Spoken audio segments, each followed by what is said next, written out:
Next फसल है कपास, रेशे वाली फसल, इस बारे में आप आज ब्रीफली पर वर्णन करके बताएं। कपास है, कपास को अपन रेशे वाली फसल कहते हैं, और वानस्पतिक हम इस और ये मालवेसी कुल से संबंधित है। इसका जो उत्पत्ति स्थान है वो कहाँ पर है? भारत में, अपने देश में। कहाँ पर है? भारत में। इसमें जो परागण होता है वो होता है बहुधा पर परागण, इसको ओपन क्रॉस पॉलिनेटेड क्या बोलते हैं? ओपन क्रॉस पॉलिनेटेड, जो कि मधुमक्खियों के द्वारा होता है। किसके द्वारा होता है? मधुमक्खियों के द्वारा। तो ये क्या है जो कि एग्जामों में कई बार पूछते हैं। जो कपास की फसल है वो कौन सा परागण होता है? उसमें बहुधा पर परागण, जिस ऑफन क्रॉस पॉलिनेटेड।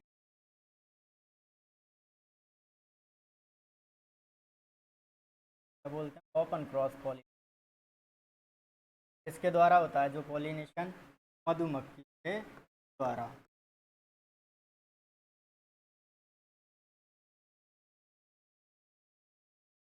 इसको बाद में हचिंसन नामक वैज्ञानिक ने सन 1947 में गुणसूत्रों की संख्या के आधार पर दो भागों में बांटा। दो भागों में।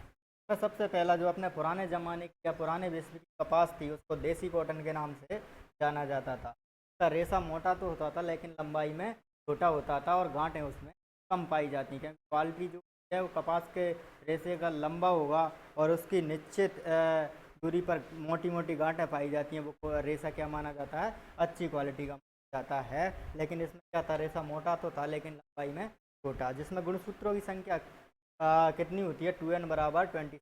याद रखना, कपास में गुणसूत्रों का क्वेश्चन बार बार पूछा गया है एग्जाम। ठीक है, तो देसी कपास में जो होते हैं वो होते हैं 26, जिसको द्विगुणित प्रजाति भी कहा जाता है। इसमें जो प्रजातियां आती हैं वो आती हैं गॉसिपियम आर्बोरियम और गॉसिपियम हर्बेसियम। कौन कौन सी प्रजातियां आती हैं एक बार फिर से देख लो?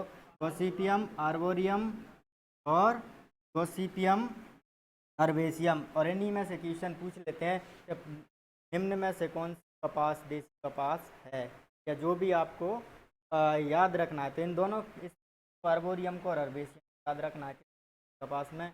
और इनमें जो गुणसूत्रों की संख्या पाई जाती है वो होती है, कितनी होती है? 2n बराबर 26, जो क्या होती है? द्विगुणित। नेक्स्ट अगर बात करते हैं अपन नए विश्व की कपास या नए ज़माने की कपास, जिसको अमेरिकन कपास के नाम से भी जाना जाता है। किसके नाम से? अमेरिकन कपास के नाम। तो उसमें गुणसूत्रों की संख्या कितनी होती है? 52। और ये क्वेश्चन पूछा गया था डब्ल्यू के एग्जाम में, जो RPSC द्वारा 2015 में एग्जाम 2015 की वैकेंसी तो पूछा गया था कि जो अमेरिकन कपास है उसमें गुणसूत्रों की संख्या होती है। तो इस प्रकार से क्वेश्चन गए हैं कि मैं आपको गुणसूत्रों की संख्या कपास में है वो आपको याद करनी है। दोनों की अलग अलग होती है, एक में द्विगुणित होती है और एक में होती है चतुर्गुणित, जो कितनी होती है? 2n बराबर 52, जिसका रेशा मोटा व लंबा और अधिक गांठों वाला होता है। इसकी अधिक क्वालिटी वाली कपास मानी जाती है। लगभग पूरे भारत में सबसे ज़्यादा इन्हीं कपासों का उत्पादन किया जाता है। कौन? गोसिपियम। लेकिन अब तो धीरे धीरे और भी कपास आ गई, बीटी कपास आ गई, प्रजातियाँ आ गई, तो वो इनके स्थान पर उगने। इनकी कौन कौन सी प्रजातियाँ? प्रजातियों के बारे में बात करें तो गॉसिपियम हिरसुटम, जो कि भारत में लगभग 36 एरिया पर उगाई जाती है। उसके बाद आती है गॉसिपियम बार्बेडेंस, मिस्र की कपास या इजिप्टियन कपास भी कहते हैं। और क्या नाम है इसको? इसका पुराना नाम है इजिप्ट, इजिप्टियन कपास भी कहा जाता है।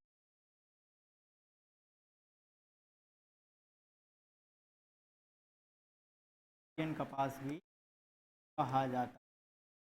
तो बात करें अपन इसके महत्व की, तो कपास का महत्व क्या है? देखो उसका क्या उपयोग है। तो इसका जो उपयोग किया जाता है मुख्य रूप से रेशा उत्पादन या रेशा प्राप्त करने के लिए किया जाता है, जिससे तेल भी निकाला जाता है। क्या निकाला जाता है? तेल भी निकाला जाता है, जो कि एक नकदी और रेशे वाली फसल है। इसका उपयोग रेशा प्राप्त करने में किया जाता है। अब रेशा जो सफ़ेद कलर का होता है, क्यों? क्योंकि जो कपास का रेशा होता है वो सफ़ेद कलर का क्यों होता है? क्योंकि इसमें सेल्यूलोज पाया जाता है। क्या पाया जाता है? सेल्यूलोज। कितने प्रतिशत? 91% सेल्यूलोज पाया जाता है और 0.5% एक्टिन की मात्रा पाई जाती है। इस कारण कपास का जो रेशा होता है वो सफ़ेद कलर का होता है और उसको सफ़ेद सोना के नाम से भी जाना जाता है। क्या कहते हैं कपास के रेशे को? वाइट गोल्ड या सफ़ेद सोना भी जाना जाता है। आगे बात करें कपास के बीजों में, तो देखो एक तो बात हो गई रेशा उत्पादन के लिए उगाया जाता है। दूसरा अगर तेल के बारे में या तेल के लिए अगर इसको उगाया जाता है तो तेल की कितनी मात्रा पाई जाती है, 18 से 24% के आसपास इसमें क्या पाया जाता है, तेल की मात्रा पाई जाती है। तो ये दोनों के लिए, और कुछ मात्रा में इसकी खली निकाली जाए तो उसे पशुओं को खिलाने एवं खाद्य के रूप करते हैं। खली में जो है 6% नाइट्रोजन होता है। कितना होता है, कपास की खली में नाइट्रोजन 6%।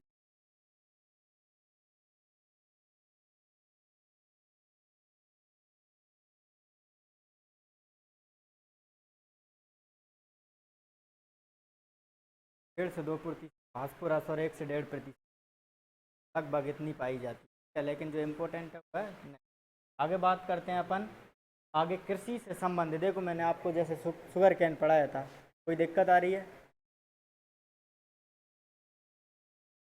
चलो कोई नहीं।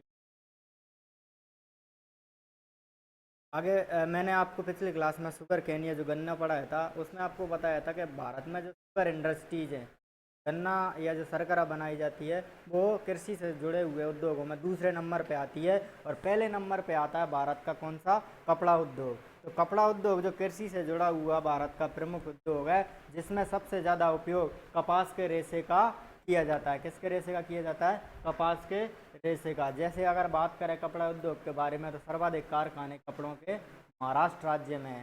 वहाँ पर है महाराष्ट्र में। और राजस्थान में बात करें तो भीलवाड़ा राज्य में। तो आपके जीके का भी भीलवाड़ा जो है क्या कहा जाता है, राजस्थान का मेन कहा जाता है। ऐसा जीके का भी आपका जीके बनता है। बात करें अपन क्षेत्रफल और उत्पादन की, भारत में कौन सा राज्य सर्वाधिक क्षेत्रफल और उत्पादन रखता है, वो है गुजरात। ठीक है। और राजस्थान में कौन है, हनुमानगढ़। तो राजस्थान में सर्वाधिक कपास का क्षेत्रफल और उत्पादन का है हनुमानगढ़ में होता है। और दूसरी बात देखो अपन ने अभी तक पढ़ा है कि भाई फलानी फसल की उपज कितने कुंटल होती है। चलिए आगे आगे बढ़ते हैं अपन। कपास में जो शाखाएं निकलती हैं कौन कौन सी निकलती हैं, 2 प्रकार की होती है। तो मोनोपोडियल शाखाएं और दूसरी सिम्पोडियल शाखाएं। ठीक है। मोनोपोडियल जो शाखाएं होती हैं देखो क्या है, मैंने आपको बताया था कि ऊपरी शीर्ष भाग में निकलने वाली शाखाएं क्या होती हैं, मोनोपोडियल शाखाएं होती हैं। इन शाखाओं को वानस्पतिक शाखाओं को कौन सी शाखाएं बोलते हैं, वानस्पतिक शाखाएं बोलते हैं। देख लो, चेक कर लो, आवाज़ आ रही है ना। ठीक है। मोनोपोडियल शाखाओं क्या बोलते हैं, वानस्पतिक शाखाओं को। और इस प्रकार की शाखाओं का कोई काम नहीं होता, ना तो इनमें फल लगता है ना फूल लगता है। ठीक है। दूसरी इसके अपोजिट में जो शाखाएं होती हैं सिम्पोडियल, ये प्रजननीय शाखाएं होती हैं। परागण वगैरह सब इनमें होता है, क्योंकि फूल और फल या जो भी बॉल्स लगती हैं इसकी, वो किस में लगती हैं, प्रजननीय शाखाओं में लगती हैं। सबसे ज़्यादा उपयोगी शाखाएं कौन सी होती हैं कपास में, सिम्पोडियल शाखाएं, जो कि उपज के लिए काम में आती हैं। इस प्रकार सिम्पोडियल शाखाओं की अगर हमें संख्या बढ़ानी होती है तो कपास में क्या करते हैं, कपास में क्या किया जाता है, देखो मोनोपोडियल शाखाओं को हटाना पड़ेगा। जब हमें पार्श्व शाखाएं अधिक मात्रा में निकालनी है, साइडों से ज़्यादा शाखाएं निकलेंगी तो भी ज़्यादा लगेंगे, फल भी ज़्यादा मात्रा में आएगा। इसके लिए क्या करते हैं कि ऊपरी भाग जो शीर्ष भाग होता है उसको बढ़ने से रोक दिया जाता है। शीर्ष भाग कौन सा होता है, मोनोपोडियल शाखाओं का। तो मोनोपोडियल शाखाओं को हटाने के लिए या उनकी संख्या को कम करने के लिए सबसे पहले क्या करते हैं, बुवाई के बाद जो प्रथम सिंचाई की जाती है मोनोपोडियल शाखाओं को हटाने के लिए, और पौधों की जो जड़ें होती हैं उनको अधिक गहराई में पहुंचाने के लिए जो प्रथम सिंचाई की जाती है वो 1 माह बाद की जाती है। कब की जाती है, 1 माह बाद सिंचाई की जाती है। और 1 माह में जो पौधों को पत्तियों से जड़ने की समस्या आती है उससे बचने के लिए FCC अम्ल का छिड़काव किया जाता है। किसका छिड़काव किया जाता है, FCC का। तो इस प्रकार जो शाखाएं मोनोपोडियल शाखाएं वो वृद्धि रुक जाती है, पार्श्व शाखाएं अधिक निकलने लग जाती हैं, जड़ों की गहराई अधिक मृदा में अधिक गहराई तक जाती हैं, जो अधिक मात्रा में तत्वों का अवशोषण कर सकती है। इसके अलावा एक और प्रक्रिया है जो की जाती है कपास में, वो है टॉपिंग। किसके लिए की जाती है, वो भी किसके लिए करते हैं, मोनोपोडियल शाखाओं को हटाने के लिए किया जाता है। मोनोपोडियल शाखाओं को हटाने के लिए क्या करते हैं, देखो पौधों की जब लंबाई 1 से 1.20 मीटर नोट कर लेना। कब करते हैं, कपास में जो टॉपिंग की क्रिया कब की जाती है, जब मोनोपोडियल शाखाओं की लंबाई कितनी हो जाती है, 1 से 1.20 मीटर हो जाती है। या फिर अपन समझ लें कि बुवाई के 80 से 90 दिन बाद, जब तक लगभग पुष्पन का समय आ जाता है, उस समय जो शीर्ष कलिका निकलती है, क्योंकि पुष्पन के समय हमें क्या करना है, पुष्प किस पे खिलेंगे, पार्श्व शाखाओं में, तो पूरी एनर्जी किधर डाइवर्ट करनी है, पार्श्व शाखाओं की, ताकि अधिक फूल और पुष्प फल लग सके।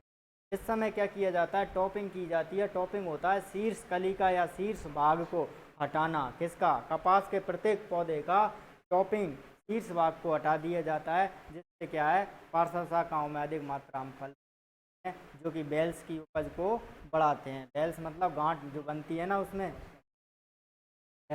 बॉल्स बनती हैं, गांठ बनती है कपास में, उन उपज को बढ़ा देते हैं। किससे बढ़ाते हैं, टॉपिंग की क्रिया द्वारा। ठीक है, जिससे क्या निकलेंगी, सिंपोडियल शाखाएं अधिक निकलती। कपास में जो शीर्ष कलिका होती है, शीर्ष भाग होता है, उसको किस नाम से जाना जाता है, स्क्वायर के नाम से जाना जाता है। तो कपास की शीर्ष कलिका को क्या कहते हैं, स्क्वायर कहा जाता है, जिसको टॉपिंग की क्रिया द्वारा हटा दिया जाता है। फिर उसमें देखो, कपास में कई तरीके के रेशे पाए जाते हैं। सबसे पहले अपन बात करते हैं लिंट का।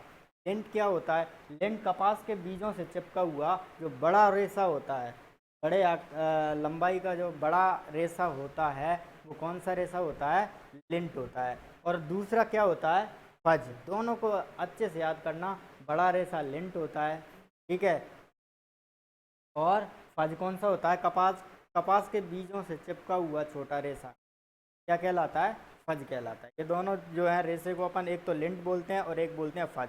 अब ये लिंट किसको बोलते हैं और फज किसको बोलते हैं, तो इसके लिए आपको याद रखना है, एल से मतलब लंबा या बड़ा, ठीक है, लॉन्ग। तो क्या हो जाएगा, बड़ा रेशा क्या हो गया, लिंट हो गया, और फज का मतलब छोटा कौन सा हो गया, फज हो गया। आगे बात करते हैं। फिर कपास के जो बीज हैं, या एक बीज में लगभग 60 से 80 हजार रेशे लगे होते हैं। एक बीज से कितने रेशे लगे होते हैं, 60 से 80 हजार तक रेशे हैं, बहुत पर महीने। इसी प्रकार देखो, मैंने आपको बताया जो बीज होता है, अब देखो दो प्रकार का होता है। एक तो बीज से रेशा चिपका हुआ होता है, ठीक है, उसको हम क्या करते हैं, अलग करते हैं उटाई के समय, ठीक है, रेशे को बीज से अलग किया जाता है।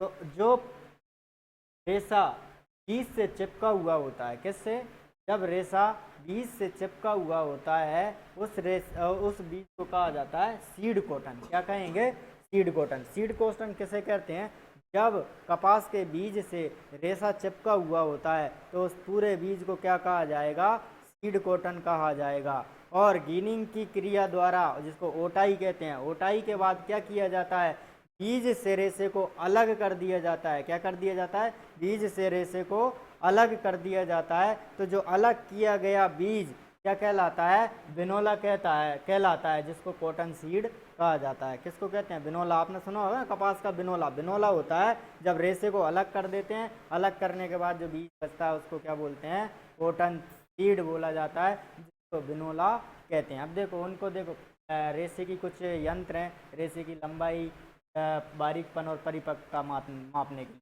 कौन कौन से यंत्र हैं, एरिलियोमीटर। एरिलियोमीटर की बात करें तो ये क्या काम आता है कपास में, एरिलियोमीटर कपास में रेशे की परिपक्वता मापने के काम में आने वाला यंत्र। कौन सा, रेशे की परिपक्वता मापने वाला यंत्र। देखिए आपके सामने। बाद में इसके बाद जो आता है फाइब्रोग्राफ, इससे क्या नापते हैं, कपास के रेशे की लंबाई नापी जाती है। दूसरा आता है माइक्रोनायर। तो इम्पोर्टेंट सबसे ज़्यादा इसको पूछा जाता है भाई, माइक्रोनायर जो है कपास के बारीकपन को नापने वाला या मापने वाला यंत्र है। तो यंत्रों में से कोई सा भी पूछा जा सकता है। अच्छे यहाँ से लेके देखो, कॉटन सीड क्या होता है, सीड कॉटन क्या होता है, एरिलियोमीटर है, लिंट है, फज है, जो भी मैंने अभी आपको बताएं, ये सारे के सारे इंपॉर्टेंट पॉइंट हैं जो कपास के पोर्शन से आपके एग्जाम पूछे जाते हैं। आगे अपन बात करते हैं कपास की जलवायु। कपास को मुख्य रूप से खरीफ के सीजन में उगाया जाता है, जिसकी तैयारी, बुवाई की तैयारी अप्रैल से ही कर दी जाती है, ठीक है। खरीफ ऋतु का जो है ये न्यूट्रल प्लांट है, इसके पुष्पन पर प्रकाश की अवधि का किसी प्रकार का प्रभाव नहीं पड़ता है। ये न्यूट्रल प्लांट है जिसको शुष्क व गर्म जलवायु की आवश्यकता होती है, और इस प्रकार कपास के अंकुरण के समय 16 डिग्री सेंटीग्रेड तापमान होना आवश्यक है। कितना तापमान, अंकुरण के समय 16 डिग्री सेंटीग्रेड या इसके आसपास का टेम्परेचर आवश्यक होता है। और उसके बाद जो बाद वाली वृद्धि और विकास की अवस्था हैं उस समय के लिए 21 से 27 डिग्री तापमान की आवश्यकता होती है। परिपक्वन के समय इसको अधिक तापमान की आवश्यकता होती है। क्या बॉल्स बनते हैं और उनके जो बॉल्स को जैसा बनता है अच्छी क्वालिटी का, वो कौन सा तापक्रम पर बनता है? 27 से 32 तापक्रम पर बनता है। ठीक है, इसके बाद आती है कपास को किस प्रकार की जो मृदा या मिट्टी की आवश्यकता होती है या भूमि। तो इसके लिए जो क्वेश्चन स्पेशल क्वेश्चन है कि कपास की काली मृदा, अपन मृदाओं के नाम में भी बोलते हैं कि कपास की काली मृदा कौन सी है, तो वह है दोमट चिकनी मृदा। दोमट चिकनी मृदा या काली मृदा जिसका पीएच मान 6 से 8 होता है, कपास की खेती के लिए उपयुक्त मानी। ऐसी मृदा दोमट चिकनी मृदा या काली मृदा जिसका पीएच मान 6 से 8 होता है, उपयुक्त मानी जाती है। जिनमें खाद या उर्वरक क्या क्या दिए जाते हैं? नाइट्रोजन 60 से 80 किलोग्राम दी जाती है। ठीक है, फॉस्फोरस दी जाती है 40 से 60 किलोग्राम और पोटेशियम की मात्रा दी जाती है 30 किलोग्राम। ठीक है, तो ये हो गया इसका एनपीके का रेशो। नेक्स्ट बात करते हैं तो खरीफ ऋतु की फसल है, वर्षा पर निर्भर करती है, लेकिन वर्षा ना होने पर इसमें 3 सिंचाई की जाती है जिसकी जल मांग होती है 750 से 1200 mm प्रति हेक्टेयर। ये 750 से 1200 mm। अब बात करें सिंचाई की, अगर मान लो बरसात नहीं होती पाया जाता है, तो जब पहली सिंचाई हमें कब करनी चाहिए? प्रथम सिंचाई है जब पौधों की वृद्धि होती है शुरुआती अवस्था में 30 से 40 दिन बुवाई के, कितने? बुवाई के 30 से 40 दिन बाद हमें प्रथम सिंचाई कर देनी चाहिए, या उस समय पानी बरसना, बरसात होना। सिंचाई की बात करें तो पुष्पन के समय, कब? पुष्पन के समय सिंचाई आवश्यक है, 80 से 90 दिन बाद आते हैं। फिर आता है तीसरी सिंचाई कब होती है? तो तीसरी सिंचाई बॉल निकलते समय 120 दिन, 110 से 120 के बाद आती है। ठीक है, बॉल निकलते समय मतलब जो बॉल्स बनती है ना, गांठ जिसमें रेशा बनते हैं, उसके बनते समय क्या किया जाता है? तीसरी सिंचाई करना आवश्यक है। आगे बात करते हैं अपन प्रमुख किस्म। अब कपास में अलग अलग किस्में, कपास है, अमेरिकन कपास है और शंकर कपास है, और इसके बाद जो आ गया भारत सरकार ने बीट कॉटन को भी क्या कर दिया? अप्रूव कर दिया। तो अपन चारों किस्मों के बारे में बात करते हैं। तो सबसे पहले आता है इसमें देसी कपास, जो आपको मैंने बताया था कौन सी है, पुराने ज़माने की कपास। कौन सी आती हैं? हर्बेशियम और आर्बोरियम। इन दोनों स्पीशीज की प्रजातियां हैं की जो किस्में हैं उसमें देखो लोहित किस्म, लोहित सबसे ज़्यादा सूखा सेंस लगभग 160 से 100 पककर तैयार होती है, जिसकी देसी कपास की उपज भी सर्वाधिक होती है। ऑलमोस्ट जो देसी कपास की जो उपज होती है वो लगभग 6 से 10 किलोग्राम प्रति हेक्टेयर होती है, लेकिन जो लोहित किस्म है उसकी उपज होती है 10 से 12 क्विंटल। ठीक है, जो लोहित है देसी कपास की, उसकी उपज ज़्यादा होती है और सूखा सेंसी की। आगे दिग्विजय है, अन्य किस्मों 27 है, प्रताप कृषि जो कि असिंचित क्षेत्रों में उपयोगी है। उसके बाद गिरनार है, और आगे जो RG8 और राजस्थान HD9 श्याम और रानी, ये प्रमुख किस्में हैं अपने देसी कपास की, जो पुराने ज़माने की या पुराने विश्व की कपास भी कहलाती हैं। ठीक है, तो ये प्रमुख किस्में तो लगभग आपको 2-3 किस्मों के बारे में, या गिरनार है, प्रताप कृषि है, या लोहित दिग्विजय में से जा सकती है। आगे बात करते हैं अपन नेक्स्ट अमेरिकन कपास की। अमेरिकन कपास का नाम आते ही सबसे ज़्यादा पूछे जाने वाला क्वेश्चन है बीकानेरी नरमा, और अपन क्या कर देते हैं कि प्रजाति की किस्म है तो अपन देसी करे आते हैं। क्यों? बीकानेर तो अपने देश में है, लेकिन जो प्रजाति है वो बीकानेरी कपास है, गॉसिपियम या बारबेडेंस प्रजाति, गॉसिपियम की किस्म है बीकानेरी नरमा, जो कि राजस्थान, पंजाब, हरियाणा के शुष्क क्षेत्रों के लिए उपयोगी होती है, और ये भी 160 से 180 पककर तैयार हो जाती है। इसके अलावा बीकानेरी नरमा के अलावा गंगानगर अगेती किया जाता है तो भी अपन समझ कॉटन होगा, लेकिन ऐसा बिल्कुल भी नहीं है कि गंगानगर अगेती और बीकानेरी नरमा जो दोनों हैं अमेरिकन कपास है। उसके बाद सुबीन है, सुजाता है, RS89, इसको गंगानगर के एग्रीकल्चर रिसर्च स्टेशन द्वारा विकसित किया गया था, RS89। फिर RS 2013 को भी वहीं निकाला गया था। तो RST9, RST, ये सब गंगानगर के RS से निकाली गई किस्म है अमेरिकन कपास की किस्में। इसके बाद अपन बात करते हैं जो मोस्ट इम्पोर्टेंट कपास की किस्मों से पूछा जाता है, वो है संकर किस्म। ठीक है, संकर किस्म में सबसे पहली जो विश्व की सबसे प्रथम संकर किस्म थी वो थी H4 हाइब्रिड 4। क्या नाम था उसका? H4। किसने विकसित किया था? सीटी पटेल नामक वैज्ञानिक ने इसको 1970 में गुजरात में विकसित किया था। गुजरात में, शायद मैंने लिखा नहीं है तो आप देख लेना इसको। गुजरात, सूरत गुजरात से, सूरत का जो रिसर्च स्टेशन वहाँ से इसको विकसित किया था।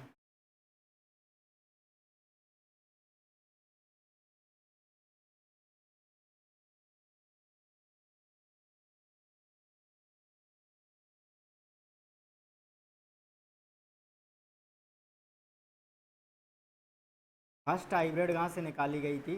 अपने भारत में निकाली गई थी। बात करें तो हाइब्रिड किस्मों की, H6 है, धनलक्ष्मी है, बारा लक्ष्मी है, सूर्या है, सबिता है, मरु विकास। अब यहाँ बात करते हैं मरु विकास की। मरु विकास है वो राजस्थान के लिए जाती है। इसका नाम है राज HS16। क्या नाम है? राज HS16, जो कि राजस्थान की प्रथम संकर किस्म मानी जाती है। राजस्थान की प्रथम संकर किस्म है मरु विकास। ठीक है, और एक और है MCU5, जो अधिक लंबा रेशा, सर्वाधिक लंबा रेशे वाली कपास की संकर किस्म है। कौन सी है? MCU5, जो कि सर्वाधिक लंबा रेशा रखती है। फिर आती है BT कॉटन की कपास, जो माइको कंपनी द्वारा निकाली जाती हैं, जिसमें MECH4, MECH162, RCH138, बोलगार्ड 2 और अंकुर, ये प्रमुख किस्में हैं BT कॉटन की हैं। अब BT कॉटन के बारे में अगर अपन बात करें, BT कॉटन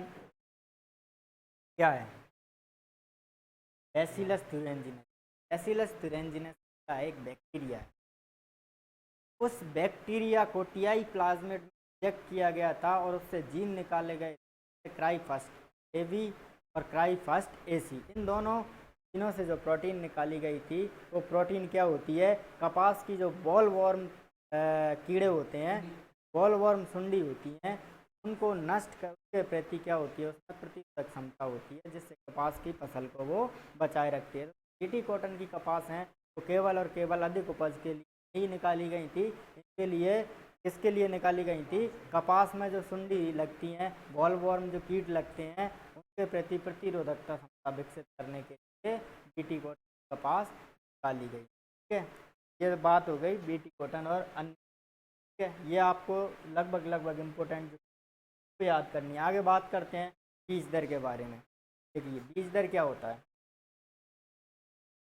देसी कपास की बीज दर तो होती है 10 से 18 किलोग्राम प्रति। किस्मों को 45 से 60 इंटू 15 सेंटीमीटर की दूरी पर लगाया जाता है। मतलब 45 से 60 पंक्ति से पंक्ति की दूरी रखी जाती है और 15 सेंटीमीटर पौधे की दूरी। अगर इस दूरी पर लगाते हैं तो देसी कॉटन के लगभग 66,000 पौधे 1 हेक्टेयर में प्राप्त होते हैं। और नोटिस कर लेना, कपास के पौधों की संख्या भी कई बार एग्जाम में है, तो इसमें जो पूछी जाती है वो सबसे ज़्यादा पूछी जाती है अपने संकर किस्म या फिर BT कॉटन की। मैंने यहाँ पे सभी के पौधों की संख्या लिखी हुई है, आपको जो उचित लगे जैसे याद करना है। ठीक है, तो पहली कौन सी हो गई? अपनी देसी कपास। उसके बाद बात करते हैं अमेरिकन कपास।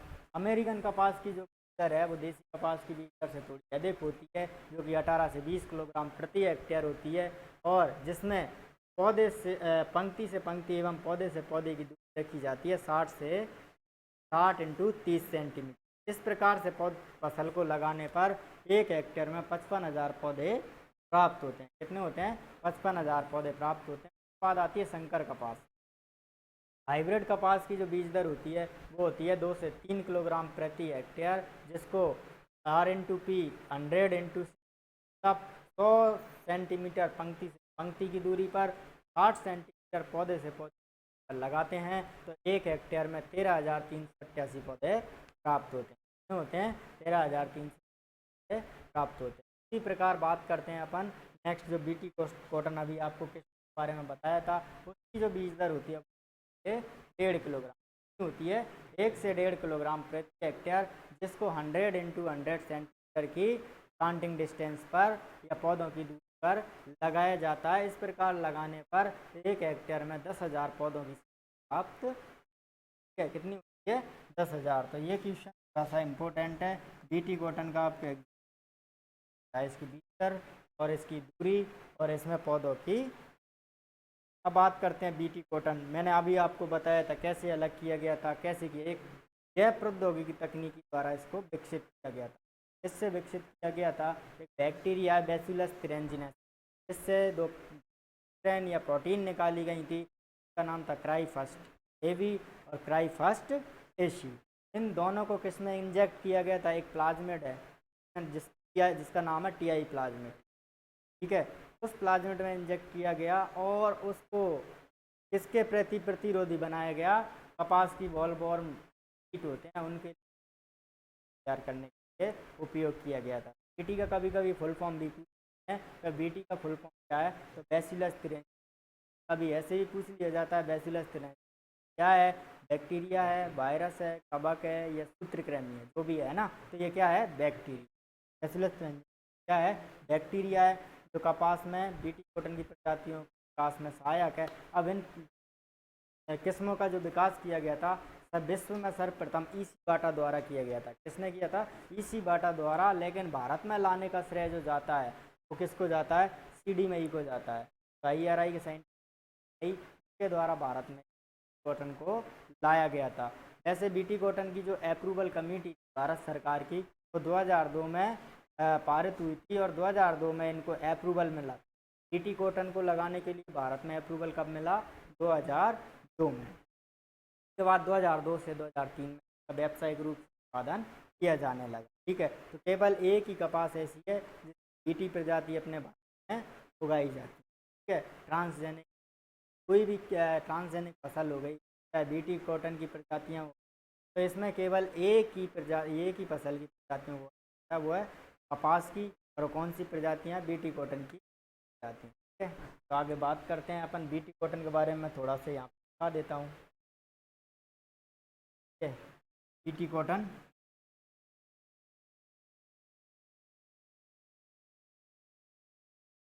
कब होता है,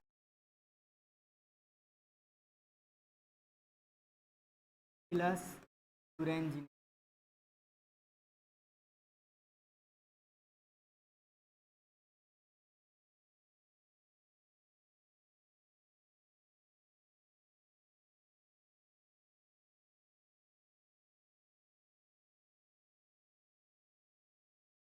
क्या है, एक बैक्टीरिया तैयार की गई कपास की किस्म क्या है, बीटी कॉटन क्या है, जैव प्रौद्योगिकी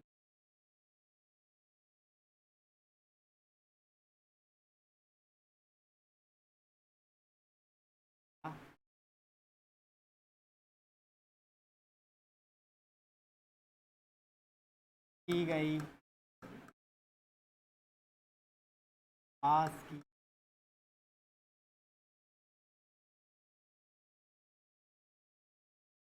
का विकास किसने किया था, का विकास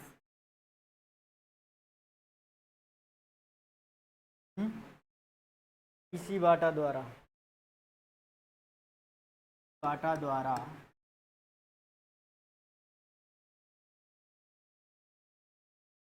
किया गया था।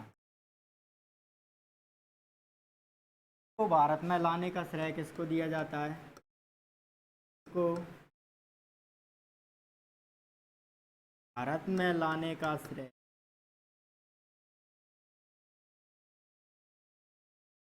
सीडी मई को दिया जाता है। क्या कौन लेके आया था भारत में, सीडी मई आए थे, CDIRI साइंस, क्या होता है देखो, बीटी कॉटन क्या है, बैसिलस thuringiensis बैक्टीरिया है, बैसिलस thuringiensis से क्या अलग किया गया था, शीतल प्रोटीन का नाम था क्राई फर्स्ट AC, और एक और कौन सा था, cry first AV, cry first AV, और दूसरा कौन सा था, ड्राई पस्ट ये घातक जीव प्रोटीन होती है जो बैक्टीरिया में पाई जाती है। घातक प्रोटीन होती है किसके लिए, किसके प्रति, बॉलवर्म के होती है घातक प्रोटीन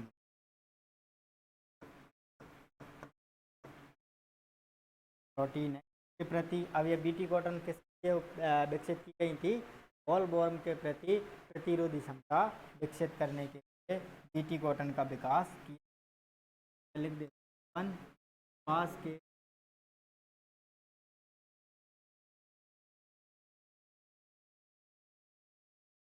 बॉलवर्म की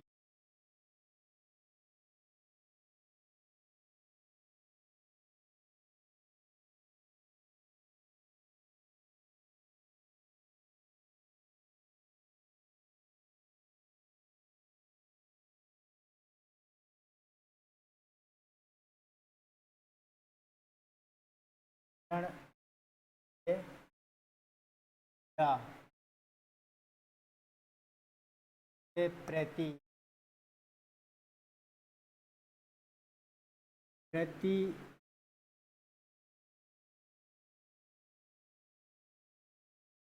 प्रतिरोधी का विकसित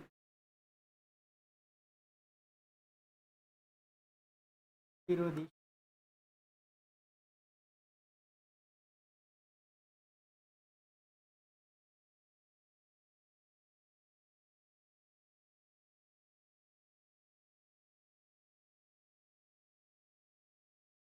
तैयार की जाए।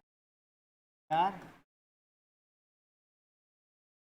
इनमें क्या पाया, देखो को ना तो अधिक उपज के लिए तैयार किया गया था, ना किसी और जैसे खरपतवार बनाने के लिए, केवल और केवल कीट प्रतिरोधी। और कौन से कीट, जो बॉलवर्म कीट होते हैं उनके प्रति बनाने के लिए बीटी कॉटन का आविष्कार किया गया था। अब देखो होता क्या है, कीड़े भी बड़े चालाक होते हैं। बीटी कॉटन अगर अपन लगाते हैं, बीटी कॉटन के साथ साथ क्या आता है, छोटा पैकेट भी आता है जो नॉन बीटी कॉटन की प्रजातियाँ होती हैं। क्या होता है, नॉन बीटी। तो नॉन बीटी कॉटन को क्या करते हैं, लगभग बीटी कॉटन में 20% क्षेत्रफल पर नॉन बीटी कॉटन नॉन क्या कमेंट कर रहे हो अभी, बैक्टीरिया का नाम जो फास्टे भी रखा गया है ना, तो शॉर्ट में बोल, बीटी का मतलब बैसिलस बैक्टीरिया 1। वो प्रोटीन निकाली गई थी, उसका नाम दिया गया था फर्स्ट एवी, ठीक है। बायोलॉजी में अब जो इसकी देखो कीट क्या है, अगर अपन इन किस्मों को बार बार लगाएंगे तो कीट क्या हो जाएंगे, इनके प्रतिरोधी भी क्या हो जाएंगे, कीट भी सहनशील हो जाएंगे। अगर अपन लगातार बीटी कॉटन उगा रहे हैं तो बीटी कॉटन को बाद में क्या करेगा भाई, मरता क्या नहीं करता, वो वाली स्थिति आ जाती है। तो ये बीटी कॉटन पे भी अटैक करने लग जाएंगे, तो कीट भी इनके प्रति प्रतिरोधी होने लग जाते हैं। तो उस कंडीशन से बचने के लिए बीटी कॉटन के चारों ओर लगभग 20% क्षेत्रफल पर, जिस क्षेत्रफल में हम बीटी कॉटन लगाते हैं उसके 20% क्षेत्रफल पर नॉन बीटी कॉटनों को लगाया जाता है, ताकि जो कीट होते हैं बॉलवर्म वो किस पर चले जाते हैं, नॉन बीटी कॉटन पर चले जाते हैं और बीटी कॉटन में प्रभाव नहीं डाल पाते, ताकि उनका जो ध्यान है वो भटक जाता है और नॉन बीटी कॉटन को खाते रहते हैं, बीटी कॉटन को नुकसान नहीं पहुंचाते हैं। इस तकनीकी को कहा जाता है रिफ्यूजिया तकनीकी। क्या कहा जाता है, रिफ्यूजिया तकनीकी अपनाई जाती है कपास में। बात करते हैं रिफ्यूजिया तकनीकी क्या होती है।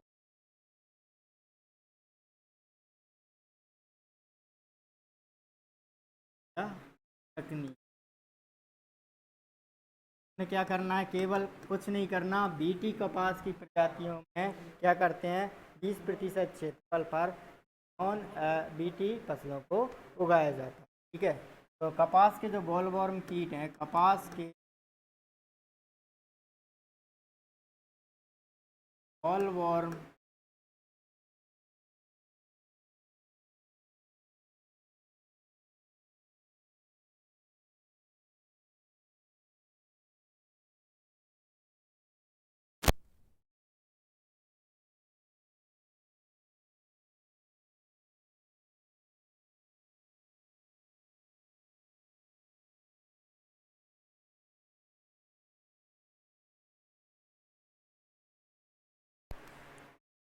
चलिए, तो जो रिफ्यूज या तकनीकी क्या होती है, नॉन बीटी कॉटन की प्रजातियां लगभग 20 साल पर उगाई जाती हैं, बीटी कॉटन के प्रति प्रतिरोधी विकसित ना हो सके।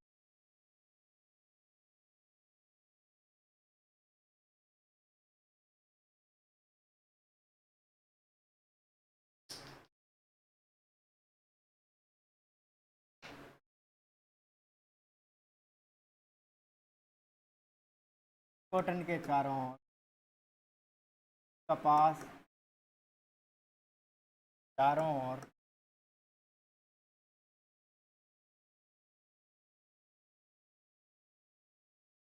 30% क्षेत्रफल पर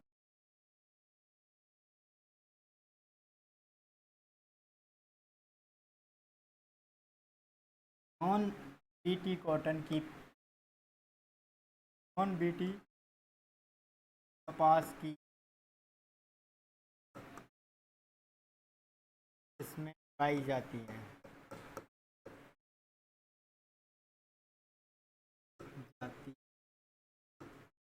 ताकि कपास के बॉलवॉर्म की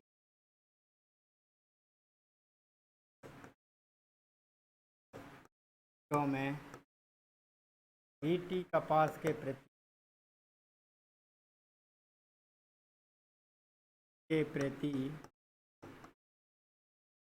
प्रतिरोधी क्षमता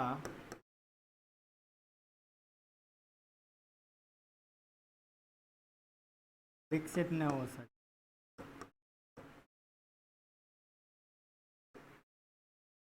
ये तकनीकी क्या कहलाती है, रिफ्यूज या तकनीकी कहलाती है। ठीक है, ये हो गया बीटी कॉटन के बारे में शॉर्ट ब्रीफ आपके एग्जाम। अब बात करते हैं नेक्स्ट कपास के खरपतवारों की। प्राकृतिक शत्रु एक तरह से कह सकते हैं, बीटी कॉटन भी जो जैविक नियंत्रण का काम किसने ही विकसित कर दी ताकि वो जैविक नियंत्रण कार्य करते। आगे बात करते हैं अपन खरपतवारों के बारे में। कपास कौन सी सीजन, खरीफ ऋतु की फसल है, इसमें कौन कौन से खरपतवार लगते हैं। खरीफ ऋतु के सरचट्टा है, झाड़दाना है, बर्रू है, गोखरू है, कोई है, ये सभी खरपतवार हैं लगते हैं। कौन से हैं एक बार याद कर लो।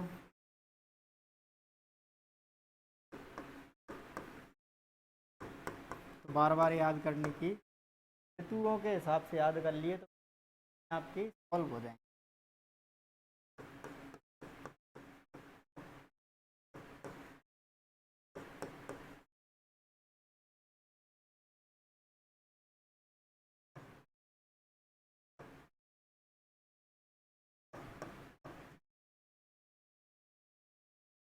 रह गया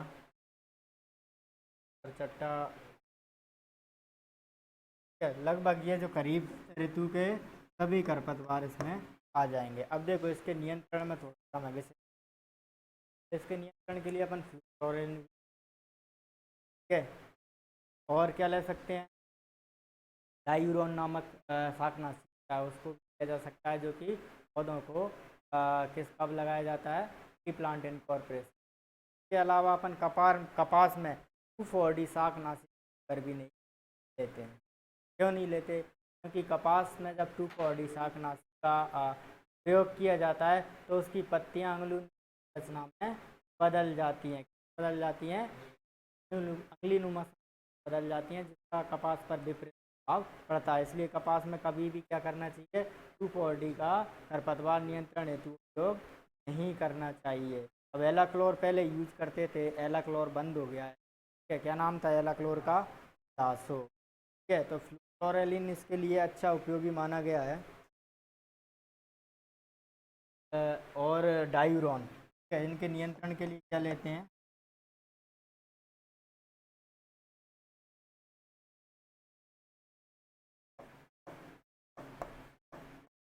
क्लोरेलिन है, डायूरोन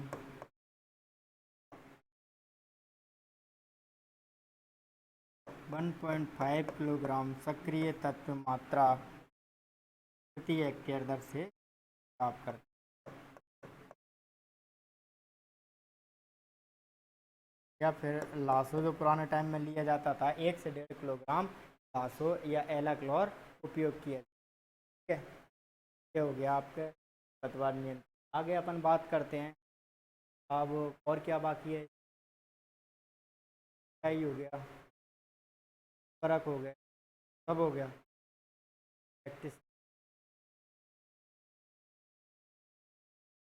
बात करते हैं प्रमुख रोगों के बारे में। ठीक है, तो 2,4-D का अगर आप लिखना एक पॉइंट भी लिख सकते हो कि कपास के तो कपास के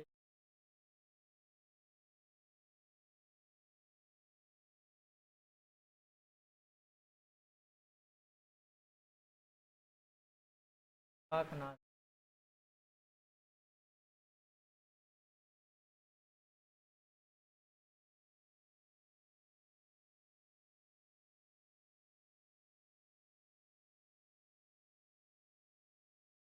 क्यों नहीं किया जाता? क्योंकि का प्रभाव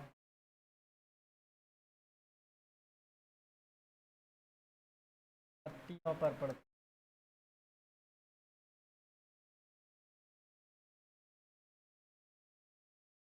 है। कपास की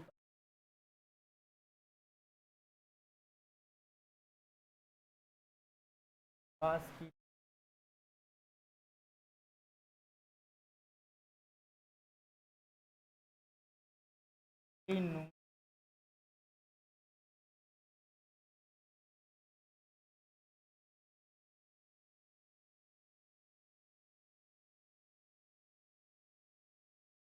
एक किसान ने मैंने कपास में हो गई, हो गई पत्तियां ऐसे ऐसे मुड़ मुड़ और ऐसे बॉडी डाल दिया होगा, मैंने बोल दिया उसको आप 2,4-D डाल कर सकते, लेकिन आगे से कभी 2,4-D उसमें डालना। किसानों को नहीं पता, डाल देते हैं, वो बतानी पड़ती है। तो दुकान वालों को क्या पता, उनको तो बेचना है। दुकान वाले बस, दुकान वालों का बस चले तो वो किसान को लूट ले। एक किसान को लूट लिया जिसने 2 बीघे में बेचारे ने जीरा लगाया था और 12,000 की दवाइयाँ डलवा दी 2 बीघे में। एक वालों का मत सुपरवाइजर बनने जा रहे हो तो कम से कम किसानों का भला करने की। ठीक है, किसानों का भला अपन कर सकते हैं, लेकिन किसान के पास आते ही नहीं है। 4 साल भर होने को मेरे पास एक 2 या 4 किसान आए होंगे साल भर में, बाकी जैसे अपन बीमार होने पे झोला छाप डॉक्टरों के पास जाते हैं, वैसे ही किसान कल बीमार होने पे डीलरों के पास चले जाते हैं। नुकसान दोनों का, दोनों में किसका होता है? किसान का होता है। सरकार तनख्वाह दे रही, किसान आएगा तो भी हम उसकी सेवा करेंगे, नहीं आएगा तो भी करेंगे। तो आगे क्या करना है? ठीक है, ऐसी समझ आप जाओगे सुपरवाइजर की तो आपको इन लोगों का आ, एहसास होगा किसानों का सब कुछ करने। लेकिन किसान क्या है? किसान के अपने भारत के नागरिकों सरकारी महकमे में जाने से डर लगता है। सरकारी अफसर बैठे हैं और अपने काम नहीं करेंगे, इनके दिमाग में बैठा हुआ है बिना पैसों के नहीं, ये बैठी हुई। जबकि कृषि विभाग ऐसा है जिसमें कभी भी बात नहीं करें।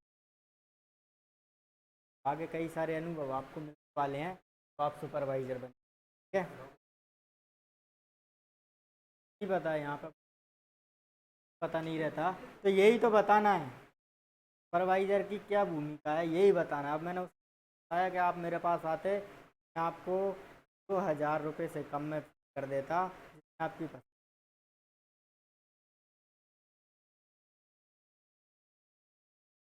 तो हमें बताना पड़ता है, जैसे डॉक्टर के पास आते हैं ना, अपन जाते हैं बीमारी लेने के लिए, ऐसे ही किसान अपने पास आते हैं परामर्श लेने के लिए। जो सजग किसान है वो अपने को बुला भी सकता है और अपने खेत पर बुलाकर बता भी सकता है कि ये समस्या, तो हम जाना पड़ेगा, मना नहीं कर सकते हम। बता के आना भी पड़ेगा क्या है तो इसकी। चलिए अब बात करते हैं रोगों के बारे में, ठीक है। अरे अच्छी जॉब अच्छी है, गांव में सब करोगे जॉब है, ठीक है, सेवा लोगों का जान। प्रमुख रोग कौन कौन से अब इसमें?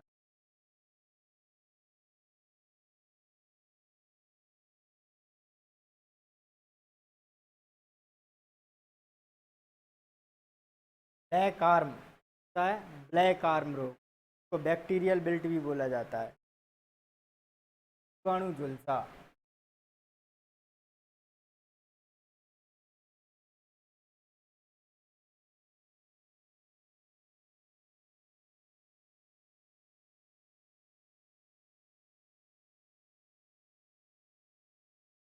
Black arm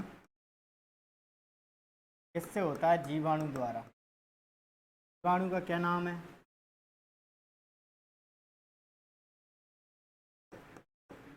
जेंतोमोनास campestris. क्या नाम है जीवाणु का? प्राइज ही कहाँ से आएगी भाई? जेंतोमोनास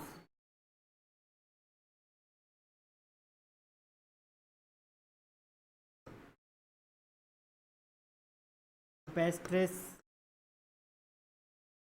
एतोवार मालवेशियर। मालवेसी कुल का है ना।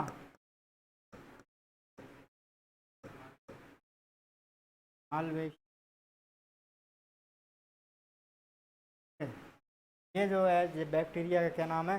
जेंतोमोनास कंपेस्ट्रिस एतोबार मालवेसी। जीवाणु जनित रोग है, आपको मैंने बार बार आपको बताया जीवाणु जनित रोग क्या नियंत्रण में लेते हैं काम में? स्ट्रेप्टोसाइक्लिन, ठीक है। इसके अलावा एक और जीवाणु जनित रोग लगता है जिसको बोलते हैं क्राउन गॉल रोग। क्या बोलते हैं?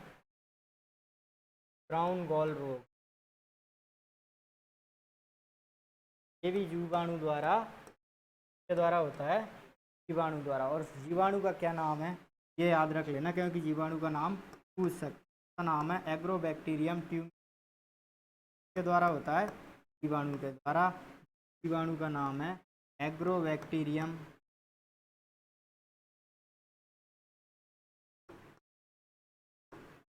ट्यूमीफेसियंस। Agrobacterium tumefaciens. इन जीवाणु जनित रोगों के नियंत्रण के लिए क्या करते हैं? स्ट्रेप्टोसाइक्लिन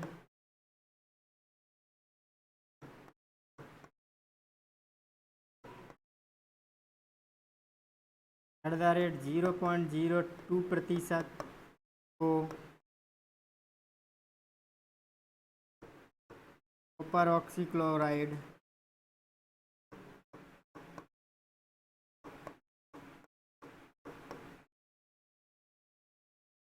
0.3% बिलियन में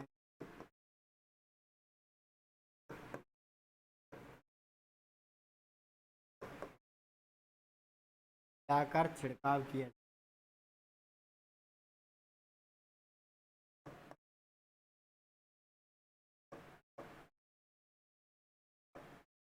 करते हैं, मिलाकर करते हैं कॉपर ऑक्सीजन। ये दोनों जीवाणु जनित के बाद आता है बिल्ट उक्टा रोग। नंबर 3 पर है सांस का बिल्ट डिजीज। बिल्ट डिजीज होती है कवक के द्वारा होती है, फिजियम ऑक्सीजम एतोवार मालवेशियर के द्वारा होती है, कवक के द्वारा। कवक का क्या नाम है? बेरियम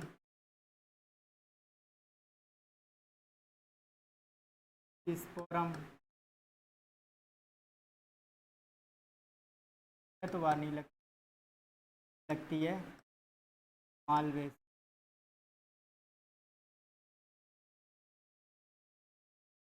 ये इसका रोग है जो कवक द्वारा लगता है। इसके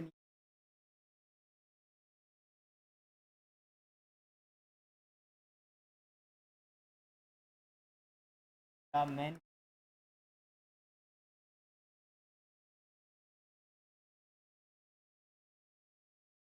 0 का छिड़काव करते हैं। 0.2% मात्रा का छिड़काव करते हैं। इसके अलावा एक रोग और लगता है, वह पत्ती धब्बा रोग। क्या रोग है? पत्ती धब्बा।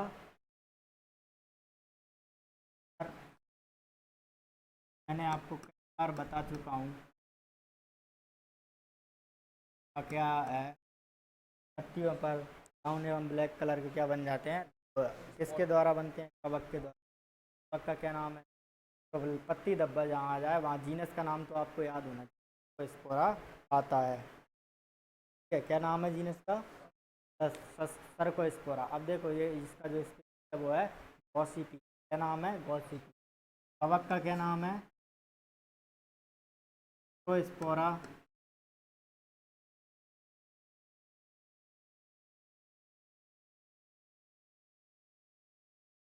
गॉसिपी। सर्कोस्पोरा गॉसिपी नामक कवक से लगता है। इसके नियंत्रण के लिए क्या करते हैं?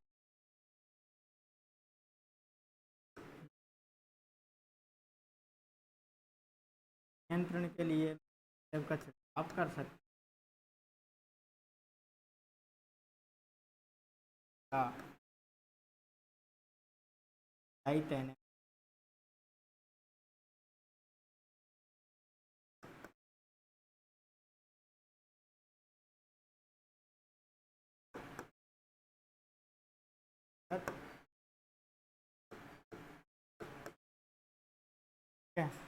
ठीक है, इसके 4 रोग जो हैं प्रमुख रोग। बाद अपन बात करते हैं कीटों के बारे में। इसके बारे में आप, कीट जो है सारे के सारे पोटेंट। बात करें अपन,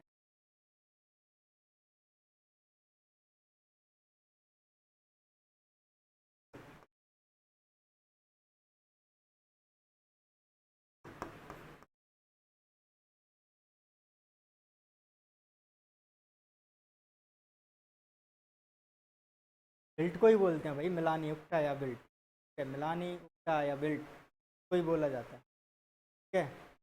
प्रमुख कीट, आपने पढ़ा होगा कपास की गुलाबी सुंडी।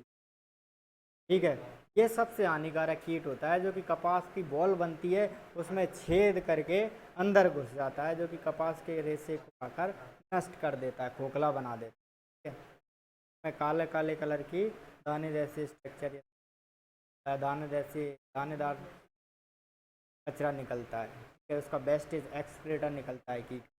तो ये कौन सा है इसका प्रमुख कीट? पहले बात करते हैं कपास की गुलाबी सुंडी। क्या है? कपास की गुलाबी सुंडी। इस कीट का नाम कई बार एग्जामों में पूछा गया है। क्या नाम है इसका? पैक्टिनोफोरा गॉसिपिल्ला। पैक्टिनोफोरा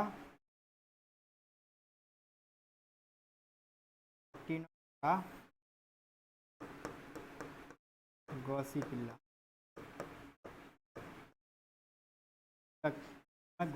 पैक्टिनोफोरा गॉसिपिल्ला एक कपास का प्रमुख हानिकारक कीट है, जो कि बॉल के अंदर छेद कर खोखला बना देता है। ठीक है, अब ये देखो जितनी भी बॉल वॉर्म कीट हैं उसका नियंत्रण में आपको एक बात दिखाऊँ। फिर आता है स्पॉटेड बॉल वॉर्म, धब्बेदार सुंडी। ठीक है, धब्बेदार सुंडी नंबर 2 पर को बोलते हैं स्पॉटेड बॉल वॉर्म।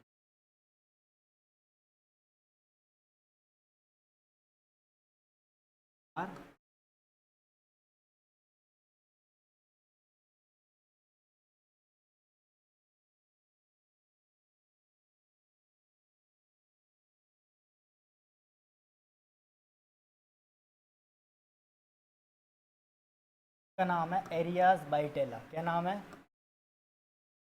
एरियाज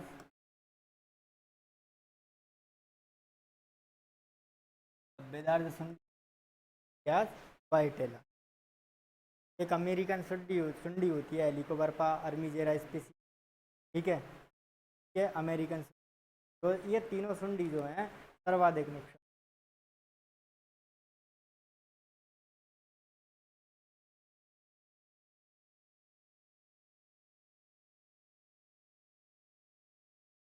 नाम है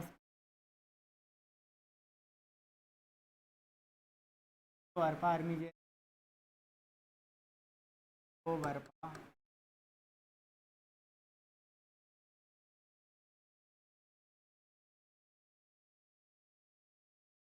ये तीनों सुंडियाँ होती हैं जिनके प्रति हम क्या लगाते हैं कपास में, तो फली छेदक हैं, कीट भी बोलते हैं कॉटन का। क्या लगाते हैं इनके प्रति? बीटी कॉटन को उगाया जाता है। इन सुंडियों के प्रति जो बीटी कॉटन है वो क्या होती है? प्रतिरोधी होती है। सुंडियों के प्रति क्या किया गया है? प्रतिरोधी बनाया गया है। इसके लिए बीटी कॉटन की प्रजातियों को उगा सकते हैं और अपन एनपीवी उपयोग कर सकते हैं। क्या?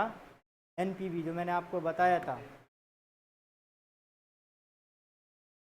न्यूक्लियस पॉलीहाइड्रोसिस वायरस 250 से 400 एलई प्रति हेक्टेयर उपयोग किया जा सकता है। तो इन तीनों सुंडियों के नियंत्रण के लिए पास में सुंडियों के लिए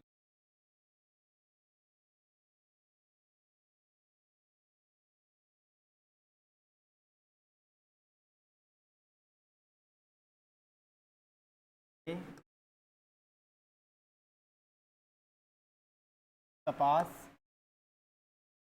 उगाई जाती है। इसके अलावा एक और जैविक नियंत्रण है इन सुंडियों का, क्या है? एनपीवी। क्या है? ये न्यूक्लियस पॉलीहाइड्रोसिस वायरस है। वायरस मृत वायरस का सस्पेंशन पाउडर फॉर्म में एक सस्पेंशन किया जाता है जिसको सुंडियों पर स्प्रे किया जाता है और सुंडियों को क्या कर देती है? ये नष्ट कर देता है। ये वायरस क्या कर देता है? नष्ट कर देता है। तो एन कितनी मात्रा ली? एट द रेट 400 एली लार्वल इक्विवेलेंट, मतलब पाउडर फॉर्म 250 से 400 एन पी क्या किस थोड़ी 400 से 400 लार्वी को मार सकता होती है। एली का मतलब होता है लार्वल इक्विवेलेंट प्रति लीटर। इसके लिए अगर फिर अपन कोई केमिकल उपयोग करना है डाइमेथोएट उपयोग कर सकते हैं। ल्यूर भी आता है इसका। हेलिकोबर्पा के लिए हेलील्यूर उपयोग किया जाता है और जो क्या करते हैं अपने ही कीटों को आकर्षित कर इसी से के द्वारा निकाले गए क्या होते हैं? हार्मोन। हेलिकोबर्पा के लिए अट्रैक्ट करने के लिए हेलील्यूर उपयोग किया जाता है। पिंक बॉल वॉर्म को अट्रैक्ट करने के लिए गॉसिप्ल्यूर उपयोग किया जाता है। भी इसमें उपयोग किए जाते हैं। भी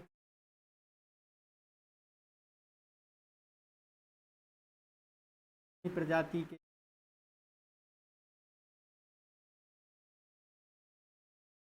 प्रजाति के आकर्षित आकर्षित करते हैं। हेलील्यूर क्या होता है? हेलील्यूर किसको आकर्षित करता है? हेलिकोबर्पा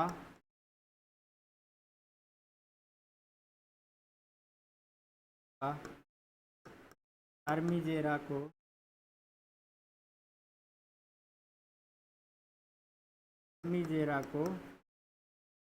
आकर्षित कर ताकि की तरफ आकर्षित होता है और उसमें ट्रैप होने के बाद वो मर जाता है। और गॉसिल्यूर क्या होता है? गॉसिप्ल्यूर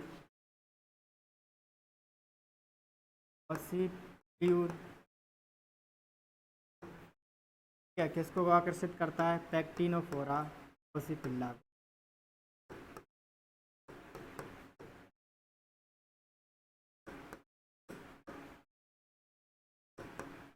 इनको आकर्षित करने वाले ये ल्यूर उपयोग किए। इनके कीटों द्वारा तो निकाले गए हार्मोन्स भी होते हैं। आपने कैरोमोन्स पढ़े होंगे क्या नाम से?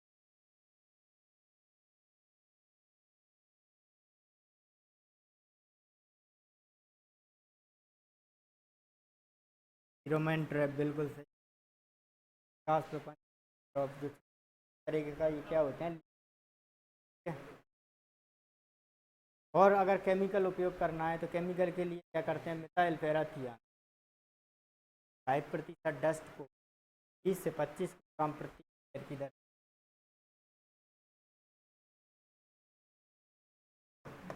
मिथाइल पैराथियन की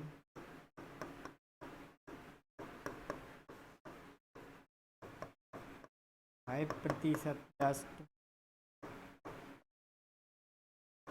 20 से 25 किलोग्राम प्रति हेक्टेयर, या फिर कार्बोफ्यूरान ले सकते हो फॉर 15 से 20 कर सकते हैं। इसके अलावा कपास की एक और लगता है कपास का रेड कॉटन बग। क्या नाम है?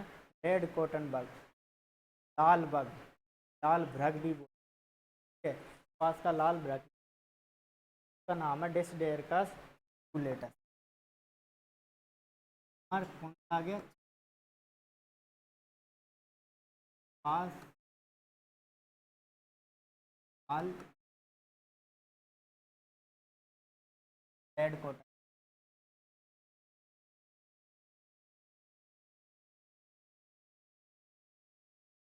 बस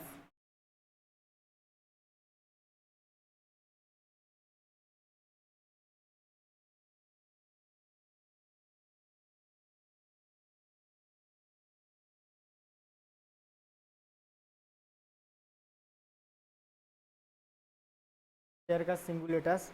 और इसके अलावा और कपास में लगता है फुदका, जैसे कपास का जैसेड या कपास का फुदका, इन दोनों को बग है निपटेरा ऑर्डर में कीटनाशक उपयोग कर सकते हैं। एक भी से नंबर 5 पर कौन सा है?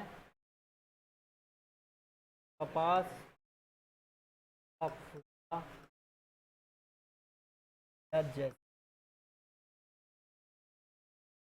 का नाम है एमरेस का बिगुटाला। बिगुटाला क्या नाम है? इसका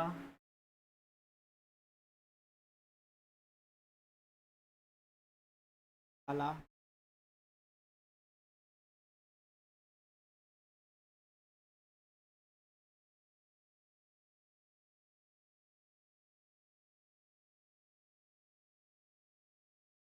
कपास का जो है एमरेस का बिगुटाला का उपयोग कर सकते हैं। डाइमिथोएट का उपयोग किया जा सकता है। रोगोर ये हो गए कपास के रूप से।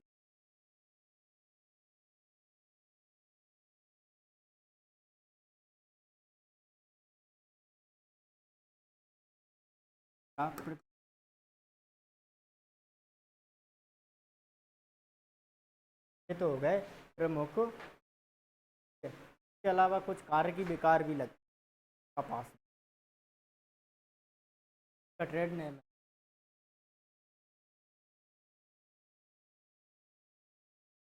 ट्रेड नेम व्यापारिक नाम। ठीक है।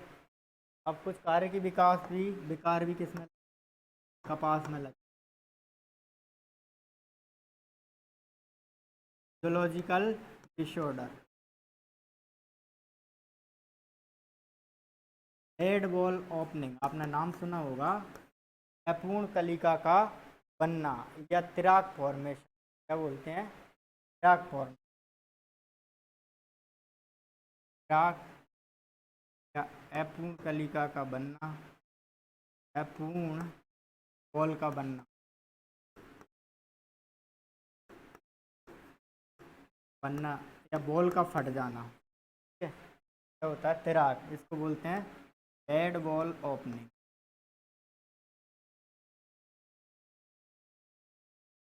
ये किसके कारण होता है? कपास में। कपास में नाइट्रोजन की कमी के कारण या फिर प्रतिकूल वातावरण की दशाओं के कारण क्या हो जाता है? जो बॉल बनता है ना, वो फट जाता है, समय से पहले फट जाता है और पूर्ण रूप से डेवलप नहीं हो पाता है, जिसको तिराक फॉर्मेशन या पूर्ण बॉल का बनना या फिर कहते हैं बेड बॉल ऑफ ओपनिंग कहा जाता है। हाँ भाई, क्या हो गया? हंसी आ रही है तुम्हें? समझ में आ रहा है? देखो, ये क्वेश्चन कई बार एग्जामों में पूछा गया है। ये क्या है? कपास का कार्य की विकार है। कार्य की विकार का क्या नाम है? तिराक। किसके द्वारा होता है? नाइट्रोजन की कमी। अगर अपन ने कपास को क्षारीय मृदाओं में लगाया है तो क्षारीय मृदाओं में नाइट्रोजन की कमी होती है ऐसी मृदाओं में, और उन मृदाओं में प्रमुख रूप से इस समस्या को या इस समस्या पाई जाती है किसकी, त्राक फॉर्म का। देखो मुख्य कारण क्या है, एक तो होता है नाइट्रोजन की कमी, ठीक है, और वातावरण की प्रतिकूल तापमान का कम या ज़्यादा हो जाना, अधिक आर्द्रता या नमी का आर्द्रता का कम या ज़्यादा हो जाना, इस प्रकार के वातावरण की कमी, वातावरण की प्रतिकूल दशाओं के कारण।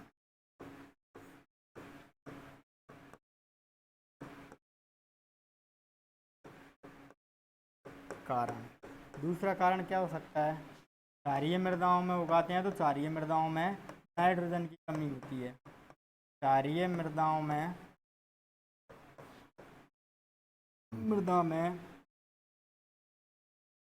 नाइट्रोजन की कमी के कारण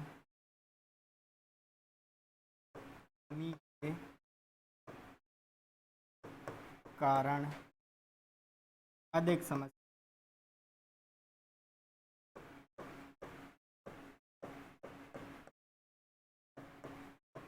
ऐसी मृदाओं में नाइट्रोजन की 20% मात्रा अधिक दी जाए, ठीक है। इनसे बचने के लिए क्या करते हैं, नाइट्रोजन की 30% क्षारीय मृदाओं में अगर वो बुआई करिए तो अधिक देते हैं। दूसरा क्या करते हैं, अगर प्रति तो उन दशाओं को देखना पड़ता है, और उन दशाओं से तो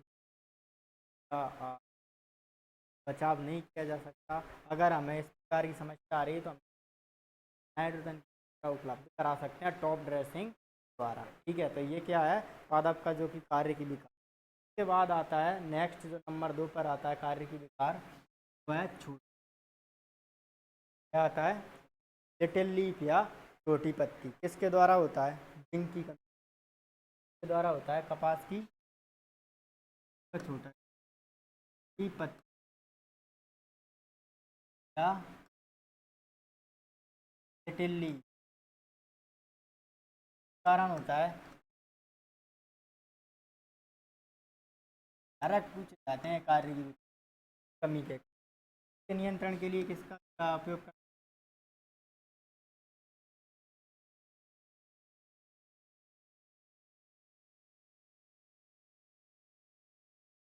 हैं। इसके अलावा और कौन सा लगता है, क्रिंकल लीफ लगता है। कौन सा, क्रिंकल लीफ। ये किसके कारण होता है, ये होता है का उड़ जाना, क्रिंकल लीफ।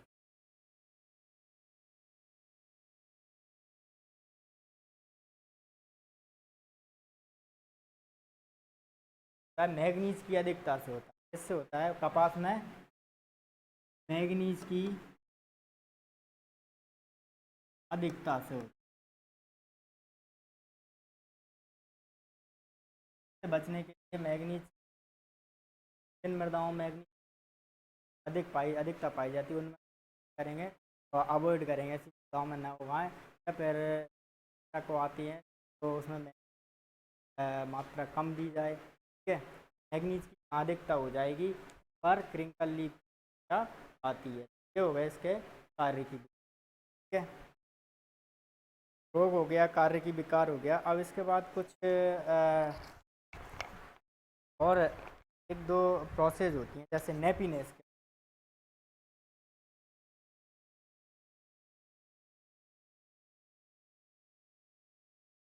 ओटाई क्या होती है,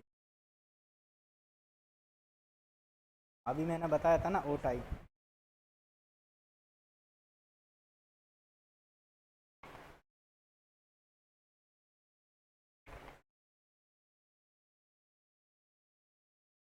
तो अपन बात करते हैं, ये तो हो गए कार्य की विकार। हैप्पीनेस,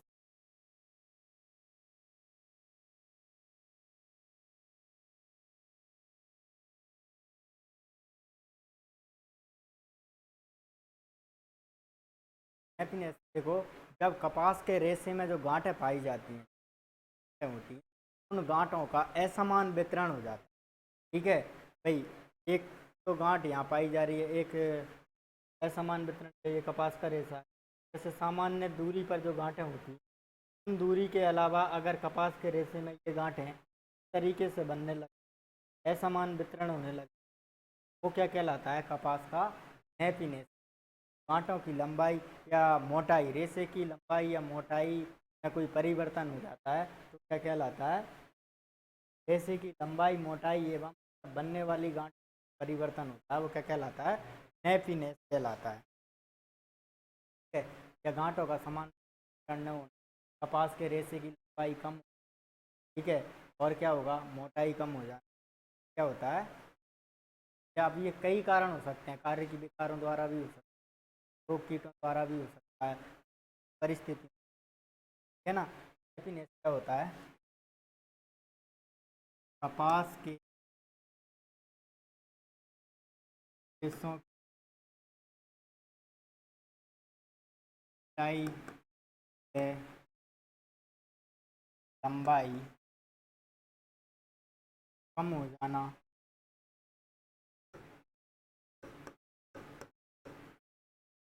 कम हो तथा उनमें बनने वाली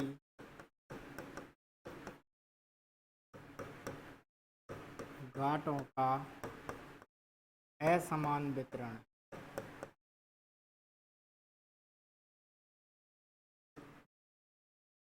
नेफिनेस कहलाता है। अगर आपसे पूछा जाए नेफिनेस क्या होता है, तो कपास की गांठों का असमान वितरण, कपास के रेडियल भाई कम हो जाना, नेफिनेस कहलाता है। ठीक है। इन्हीं कारणों द्वारा भी। उसके बाद देखो, अब अपन बात करते हैं कटाई। अब अगर आप अपन, ओटाई क्या होती है? तो बोलते हैं इंग्लिश में गिनिंग प्रतिशत या ओटाई प्रतिशत। ओटाई प्रतिशत या गिनिंग प्रतिशत क्या होता है? जब विनोले से, विनोला किसको बताया था मैंने? बीज होता है, कपास के बीज को, जिसमें रेशा नहीं होता उसको और ये जो दोनों एक साथ होते हैं तो उसको क्या बोलते हैं? सीड कॉटन बोलते हैं। जब सीड कॉटन में से रेशे को अलग कर दिया जाता है और बीज को अलग कर दिया जाता है, उसको कहा जाता है गिनिंग प्रतिशत। लगभग कपास में जो गिनिंग प्रतिशत होता है, ओटाई प्रतिशत होता है, वो होता है लगभग 24 से 43% के आसपास। कितना होता है? 24 से 43%, या औसत मान अपन इसका 33% तक कपास में गिनिंग प्रतिशत।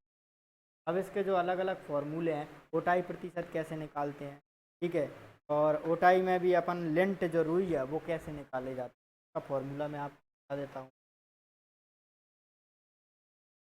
ओटाई या गिनी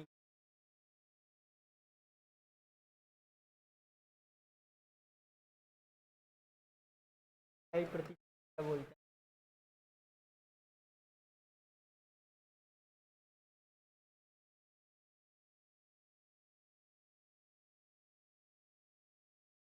क्या होता है ये गिनिंग प्रतिशत?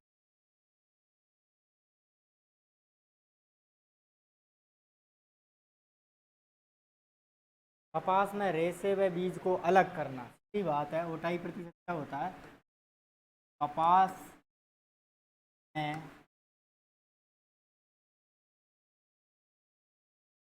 बीज, अब बीज को क्या बोलते हैं? इसके बीज को बोलते हैं बिनोला। कपास में रेशे व बीज को अलग करने की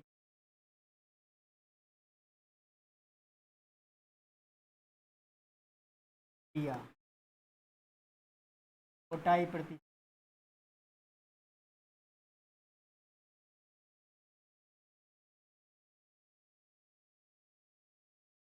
अब ओटाई प्रतिशत का सूत्र क्या होगा?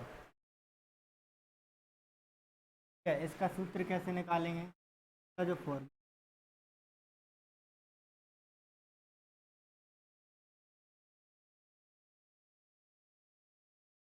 ओटाई प्रतिशत देखेंगे तो रेशा निकलता है बीज से, रेशे का भार, और दूसरा क्या है? सीड कॉटन का भार। मैंने सीड कॉटन बताया था ना, उसका बार, रेशा प्लस बीज दोनों का बार,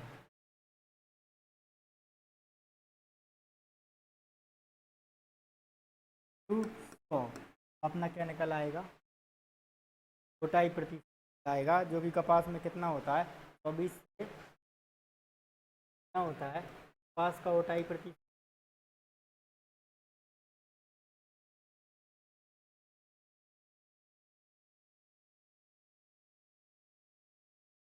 कपास का मोटाई प्रतिशत है 24 से या औसत माना लगभग 30% जाएगा। रुई की उपज कैसे निकालेंगे,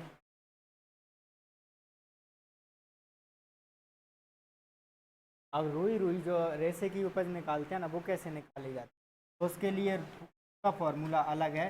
रुई की उपज का, रुई की उपज निकालने का, रुई की उपज निकालते हैं कैसे?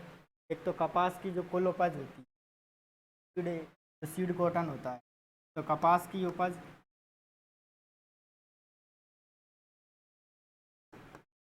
इंटू ओटाई प्रतिशत बटे में 100, इस फॉर्मूले से रुई की उपज जाती है। पहले हमें क्या निकालना पड़ेगा, ओटाई प्रतिशत, उसके बाद हम रुई की उपज। ठीक है, ये हो गया हार्वेस्ट कपास में। अब अपन लास्ट जो है वो क्या आता है,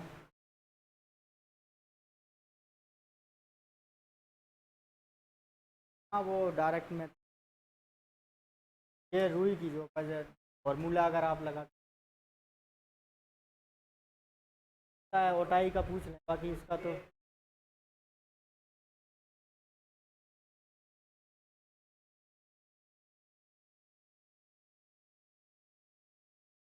गड़बड़ कर रहा है, अपन उपज और लिख लें। ठीक है, लास्ट अब आता है कपास की उपज।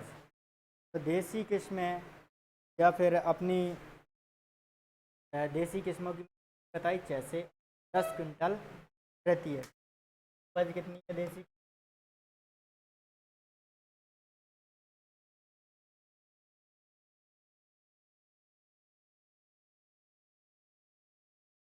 से 10 प्रति है। बाकी संकर, अमेरिकन, बीटी कॉटन की उपज होती है तो 20 से 40 क्विंटल, देसी की उपज कम होती है। ठीक है, ये इसकी उपज है।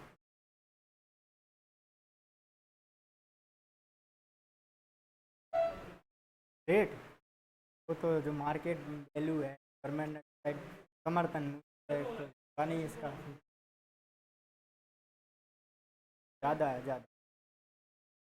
रोशीपोल, हाँ, जो पिंक बॉलवर्म के प्रभाव द्वारा जो निकलता है एल्केलॉइड हानिकारक पदार्थ, जो कि क्या करता है, कपास के रेशे को या कपास में उसके गुणवत्ता को खराब करता है। कौन किससे निकलता है, पैक्टिनोफोरा गॉसिफिली